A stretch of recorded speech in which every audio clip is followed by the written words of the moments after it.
ഇന്ന് പല കമ്പനികളും എംപ്ലോയീസിനെ ഓവറായിട്ട് മോണിറ്റർ ചെയ്യുന്ന ഒരു സാഹചര്യം ഉണ്ടാവാറുണ്ട്. പേഴ്സണലായിട്ടുള്ള കാര്യങ്ങൾ അവർ ഇടപെടുക, അവർ വർക്ക് കഴിഞ്ഞിട്ടുള്ള രാത്രി കാലങ്ങളിൽ ആരെ കൂടെയും ചിലവഴിക്കുന്നവർ, സോഷ്യൽ മീഡിയയിൽ ഏതുതരം പോസ്റ്റുകളാണ് ഇടുന്നത്, ഇങ്ങനെയുള്ള കാര്യങ്ങൾ ഇടപെടാറുണ്ട്. ശരിക്കും ഇതൊരു പ്രൊഫഷണൽ ആയിട്ടുള്ള രീതിയല്ല. ഇത് ശരിക്കും കമ്പനീനെ സംബന്ധിച്ചിടത്തോളം അവരുടെ റിസൾട്ട് ബാക്കൗട്ടാണ് ഉണ്ടാവുക. ട്രസ്റ്റ് ഇഷ്യൂ ഉണ്ടാവാൻ ചാൻസ് ഉണ്ട്. കാരണം ഇതിനോട് റിലേറ്റഡ് ആയിട്ട് 1940 ഹെൻറി ഫോർഡിൻ്റെ ഫോർഡ് കമ്പനിയിൽ ഒരു ഇഷ്യൂ ഉണ്ടായിട്ടുണ്ട്. അദ്ദേഹത്തിൻ്റെ കമ്പനിയിലെ സമയത്ത് അദ്ദേഹത്തിന് ആളെ കിട്ടാൻ, സ്കിൽഡ് ആയിട്ടുള്ള ആളെ കിട്ടാനൊക്കെ ഭയങ്കര ബുദ്ധിമുട്ടായിരുന്നു.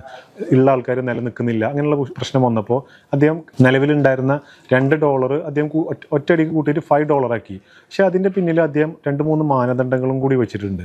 അദ്ദേഹം ഒരു സ്പെഷ്യൽ ടീമിനെ അപ്പോയിൻറ്റ് ചെയ്തിട്ട് ഈ എംപ്ലോയീസിനെ മോണിറ്റർ ചെയ്യാൻ വേണ്ടിയിട്ട് ചെയ്ത്. കാരണം അത് നല്ലതായ കാര്യങ്ങളായിരുന്നു. ഇവർ ലിക്കർ ഉപയോഗിക്കുന്നുണ്ടോ, വീടുകളിൽ ശുചിത്വം പാലിക്കുന്നുണ്ടോ, മറ്റവരെ കുട്ടികളോട് നല്ല വേർഡ്സ് ഉപയോഗിക്കുന്നുണ്ടോ, ഇംഗ്ലീഷ് സംസാരിക്കുന്നുണ്ടോ എന്ന് തുടങ്ങിയുള്ള കാര്യങ്ങളായിരുന്നു. ഒരു എക്സ്പെർട്ട് നോക്കുമ്പോൾ അത് പേഴ്സണലി നല്ല കാര്യങ്ങളായിരുന്നു. പക്ഷേ കമ്പനി സംബന്ധിച്ചൊന്നും ഓവർ മോണിറ്ററിങ് ആയിരുന്നു.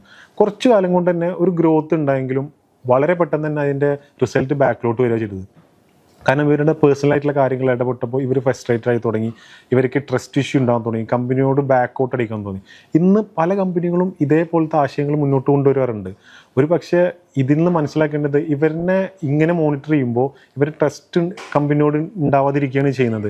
ഇവർക്ക് ഈ ഓണറോടുള്ള ആ ഒരു കണക്ഷൻ നഷ്ടപ്പെടുകയാണ് ചെയ്യുന്നത്. സോ ഇത് ഒഴിവാക്കിയാൽ തന്നെ കമ്പനിയുടെ ആ ഒരു പ്രൊഫഷണലിസം പ്രോപ്പറായി കൊണ്ടുവന്നാൽ കമ്പനിക്ക് പ്രൊഡക്ടിവിറ്റി ഉണ്ടാവും. Of course.